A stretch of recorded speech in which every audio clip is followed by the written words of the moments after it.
আসসালামু আলাইকুম বন্ধুগণ, কেমন আছেন সবাই? আশা করি সবাই ভালো আছেন আল্লাহর রহমতে। আমি আলহামদুলিল্লাহ আল্লাহর রহমতে ভালো আছি। আপনাদের দোয়ায় এবং আল্লাহর রহমতে আল্লাহ আমাকে ভালো রেখেছেন।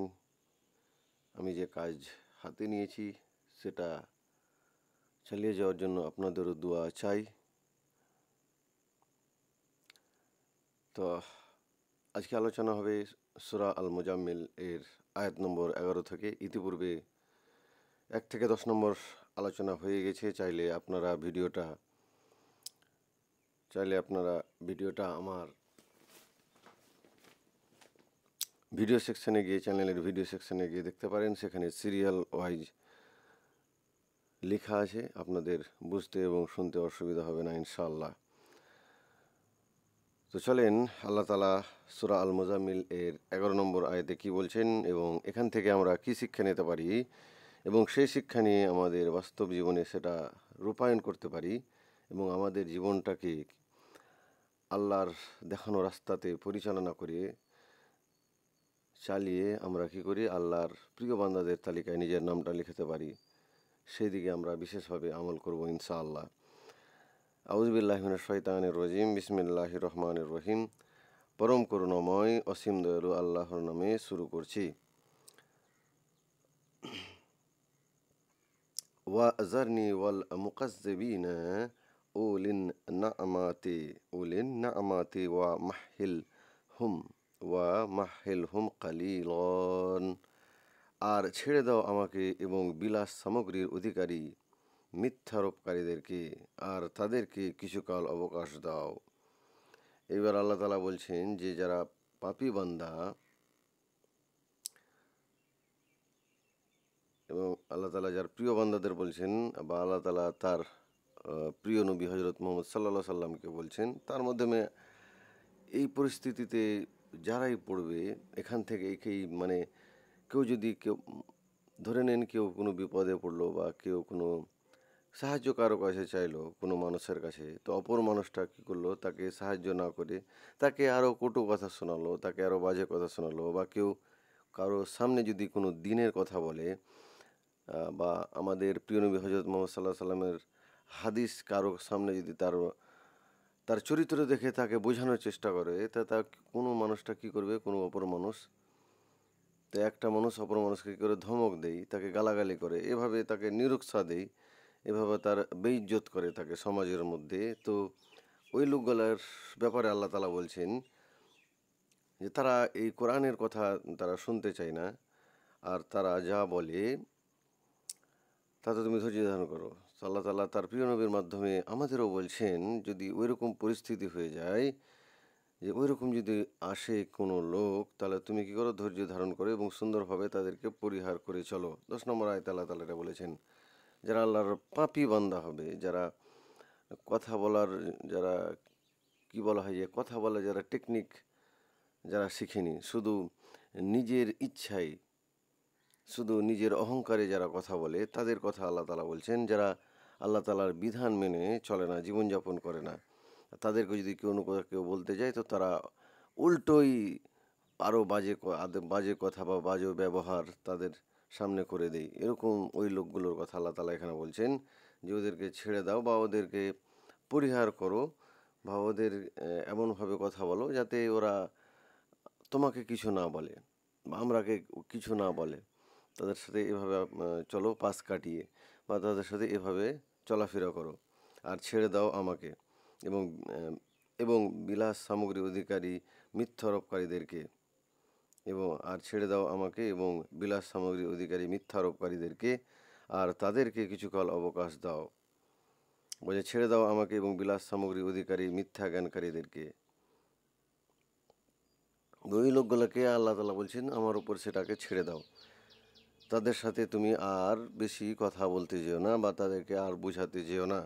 এবং বিলাস সামগ্রীর অধিকারী মিথ্যা জ্ঞানকারীদেরকে, যারা এই পৃথিবীর ধন সম্পদ বা এই পৃথিবীর ইজ্জত নিয়ে যারা কি করে বিলাসবহুল জীবনযাপন করে, বা যারা সবসময় যাদের মুখে বা যাদের অন্তরে মিথ্যায় ভরা আছে, আর কিছু কালের জন্য তাদেরকে অবকাশ দাও। আর কিছু কালের জন্য তাদেরকে কী করা হয়েছে, আল্লাহ অবকাশ দিয়েছেন, তাদেরকে ছাড় দিয়েছেন এই পৃথিবীতে কিছু কালের জন্য। তা আল্লাহ তালা বলছেন ওই লোকগুলাকে আমার ওপর ছেড়ে দাও, ছেড়ে দাও তাদের, আমি বুঝে নেবো সেই লোকগুলাকে যারা আল্লাহর দেখানো পথ অনুযায়ী চলে না, যারা আল্লাহর দেখানো, আল্লাহর পাওয়া নিয়ামত পাওয়া সত্ত্বেও তার আল্লাহর জিকির আজগার যারা করে না, যারা পৃথিবীতে সম্মান পেয়েও অন্যকে সম্মান দিতে পারে না, যারা নামাজ রোজা হজ জাকাত এর ধারের কাছে যায় না, মুসলিম হয়েছে শুধু নামের মুসলমান, তা আল্লাহ তালা বলছেন ওই লোকগুলাকে আমার জন্য ছেড়ে দাও। আর আমাদের প্রিয় নবী হজরত মোহাম্মদ সাল্লাহ সাল্লামকে আদেশ করছেন তুমি ওই লোকগুলোর সাথে তুমি ভালো ব্যবহার করে বা তাদের সাথে নম্রভাবে কথা বলে তার পাশ কেটে চলে যাও, তাদেরকে কিছু বলতে যেও না অত। তা আমাদেরও পরোক্ষভাবে যেন আমাদেরও বলছেন এগুলো, যে আমরা যদি কাউকে কোনো কিছু কথা বলি বা কাউকে কোনো কিছু শিখাতে যাই, তো আমাদেরও বা কোনো দিনী আলেম যদি কোনো ব্যক্তির কাছে বা ওরকম কেউ যদি আল্লাহর নাফরমান বান্দা আছে বা যারা নামাজ রোজা করে না, তাদের যদি কোনো বোঝানো যায়, তাদের যদি কিছু শেখানো যায়, তো তারা এইভাবে উল্টো পুল্টো কথা বলে, উল্টো পুল্টো ধমক দেয়, তুমি আগে নিজে করো না, তুমি পরকে কেন শেখাচ্ছ, এইভাবেই যে কথাগুলা বলে সমাজে দেখবেন অনেক এমন লোক আছে। তো তাদের আল্লাহ তালা বলছেন তাদেরকে ছেড়ে দাও বা তাদের সাথে এমনভাবে কথাবার্তা বলো যাতে তারা তোমাকে কি করে, তোমাকে যাতে কোনো কটু কথা না বলতে পারে, আর তাদের সাথে তুমি পাশ কাটিয়ে চলে যাও। আর সেই লোকগুলাকে তুমি আল্লাহর উপরে ছেড়ে দাও, আল্লাহ তালাই তাদের হিসাব কিতাব নেবেন। এরপরে 11 নম্বর আয়াত হলো 12 নম্বর আয়াতে আল্লাহ তালা বলছেন ইন্না লা দাইনা আন খালাউ ওয়া জাহিমান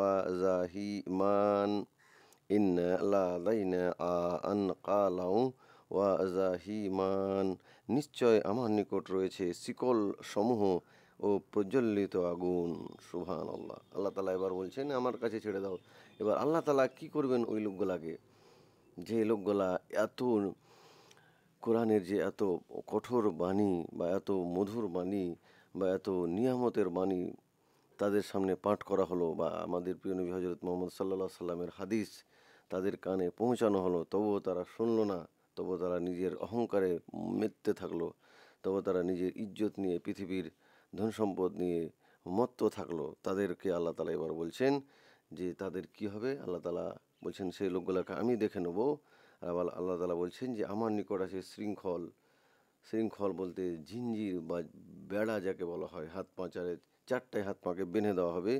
আর আছে প্রজ্বলিত অগ্নি, আর আছে দাও দাও করে জ্বলা কালো অন্ধকারময় সেই ঘুটঘুটে অন্ধকার জাহান্নাম তাদের জন্য তাদের নসিবে আল্লাহ তালা রেখেছেন, যারা এই চরিত্রের অধিকারী হবে, যারা এই কোরআন এবং আমাদের প্রিয় নবী হজরত মুহাম্মদ সাল্লাল্লাহু সাল্লামের দেওয়া হাদিস অনুযায়ী যারা জীবনযাপন করবে না, তাদের জন্য আল্লাহ তালা এই শাস্তির ব্যবস্থা আল্লাহ তালা রেখেছেন। তারা একদিন ঠিক সেই জায়গায় পৌঁছে যাবে।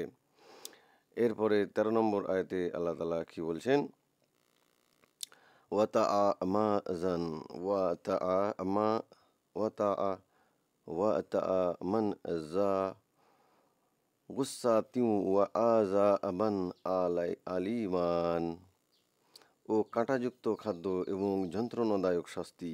এবং তাদের জন্য আর কি আছে, সেই নাফরমান বান্দা, সেই আল্লাহর বেঈমান বান্দা যারা, তো তাদের জন্য আল্লাহ তাআলা কী রেখেছেন, ও কাঁটাযুক্ত খাদ্য এবং যন্ত্রণাদায়ক শাস্তি। কাঁটাযুক্ত খাদ্য, যে জাহান্নামীদের বা তাফসিরে এসছে বা কোরআনের মধ্যে আছে যে জাহান্নামীদের এমন এক ফল হবে, জাক্কুম ফল বলা হয়েছে, জাক্কুম ফল।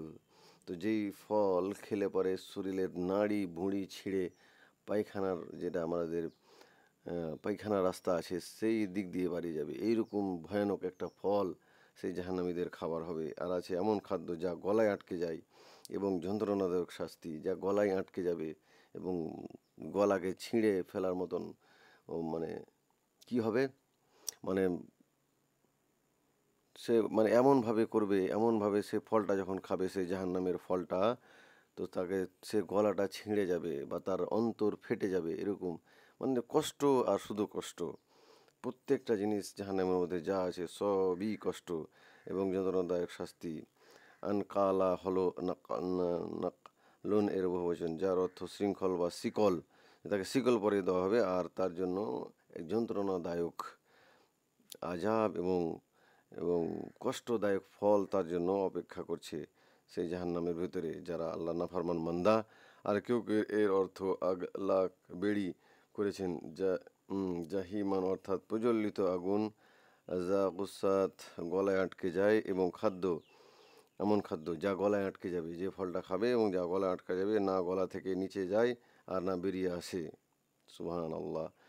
আল্লাহ তালা এইভাবে আমাদের কি করেছেন, এইভাবে যন্ত্রণাদায়ক শাস্তি আল্লাহ তালা আমাদের জন্যই রেখেছেন। আমাদের আদম সন্তান আমরা তো আমাদের জন্য রেখেছেন, যারা আমরা নাফরমান বান্দা। এখনও সময় আছে, আমরা ফিরে আসি আল্লাহর দেখানো পথ এ।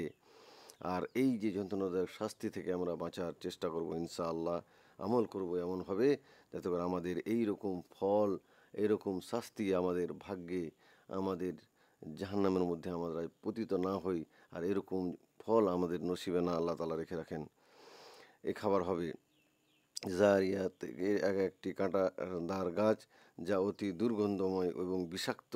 সুবহান আল্লাহ, যে এমন দুর্গন্ধ হবে, এমন বিষাক্ত হবে সে ফলটা, যে সেটা মানুষ যখন খাবে তার অন্তর ফেটে যাবে, তার গলা থেকে না নামবে নিচে, না ওপরে উঠবে। এরকম ফল আল্লাহ তালা জাহান্নামের মধ্যে রেখেছেন জাহান্নামীদের জন্য, আল্লাহর পাপী বান্দাদের জন্য। এরপর 14 নম্বর আয়াতে আল্লাহ তালা বলছেন, ইয়াউমা তার জুফো ইয়াউমা তার জুফুল ইয়াউমা তার আজুফুল আরজু ওয়াল জিবালু ওয়া কানাতিল জিবালু কাসিবাম মাহিলান। যেদিন জমিন ও পর্বতমালা প্রকম্পিত হবে এবং পাহাড়গুলো চলমান বালুকারাশিতে পরিণত হবে। তো আল্লাহ তালা বলছেন, কখন এরকম শাস্তি হবে, কখন এরকম ভয়াবহ ওই লোকগুলোর তাদেরকে ফল খাওয়ানো হবে বা তাদেরকে এরকম যন্ত্রণাদায়ক শাস্তি দেওয়া হবে, সেটা কখন? যখন জমিন ও পর্বতমালা প্রকম্পিত হবে। জমিন আর পর্বত, যে দেখছেন বড় বড় বিশাল আকারের পাহাড়, সেটা কি হবে? কাঁপতে থাকবে। আর পাহাড়গুলো চলমান বালুকারাশিতে পরিণত হবে। আর পাহাড়গুলো কি হবে? এই যে পাহাড়, উঁচু উঁচু পাহাড়, 1000-2000 মিটারের উঁচু উঁচু পাহাড়, সেগুলো কি হবে? বালুকারাশিতে পরিণত হবে। বালুর মতন সেগুলো এদিক ওদিক কী হবে? উড়ে বেড়াবে। যেভাবে বালু ঝড়ের মধ্যে উড়ে বেড়ায়, তো সেভাবে বালুর মতন পাহাড়গুলো কি হবে? উড়ে বেড়াবে। তাফসীরগণ কি বলছেন, যে সেদিন পৃথিবী ও পর্বতমালা প্রকম্পিত হবে এবং পর্বতসমূহ বাহমান বালুকারাশিতে পরিণত হবে। অর্থাৎ যে এই আযাব সেই দিন হবে যেদিন জমিন এবং পাহাড় ভূমিকম্পে উলট পালট হয়ে যাবে। আর অতি বিশাল ভয়ঙ্কর পাহাড় পর্বত সেদিন ওয়াসার বালুর স্তূপে পরিণত হবে। কাশি বা এর বালির ঢিপি, মাহিলান অর্থ বহমান ভুরভুরে বালি, যা পায়ের নিচ থেকে সরে যায়। যেভাবে পায়ের নিচ থেকে বালু, যখন আমরা পা রাখি কোনো বালুর উপরে, বা রেত যে আমরা বলা হয়, এই রেত বালু বুঝতে পারবে কিনা সবাই, যে রেত যে আমরা থাকে নদীর মধ্যে যেগুলো থাকে বালু পাশে দেখবেন, বা সমুদ্রের উপকূলে দেখা যায় সেই বালুওয়ালা, তো সেরকম পর্বত আর পাহাড় সব কী হবে? বালুকারাশি নেই, সারা উড়ে বেড়াবে, বা এইভাবে তাদেরকে ছিন্ন বিচ্ছিন্ন করা হবে। তখন যখন এরকম হবে, তখন বুঝে নেওয়া যাবে যে হ্যাঁ, কিয়ামত অনুষ্ঠিত হতে চলেছে। আর প্রত্যেকটা জীবের, প্রত্যেকটা সৃষ্টির আল্লাহ তালা মৃত্যু অবধারিত করেছেন, এবং মৃত্যুর পরবর্তী সময়ে আল্লাহ তালা কী করবেন? বিচারকের আসনে বসে আল্লাহ তালা সবারই হিসাব কিতাব নেবেন, মানে কিয়ামত অনুষ্ঠিত হবে। এরপর 15 নম্বর আয়াতে আল্লাহ তালা কি বলছেন?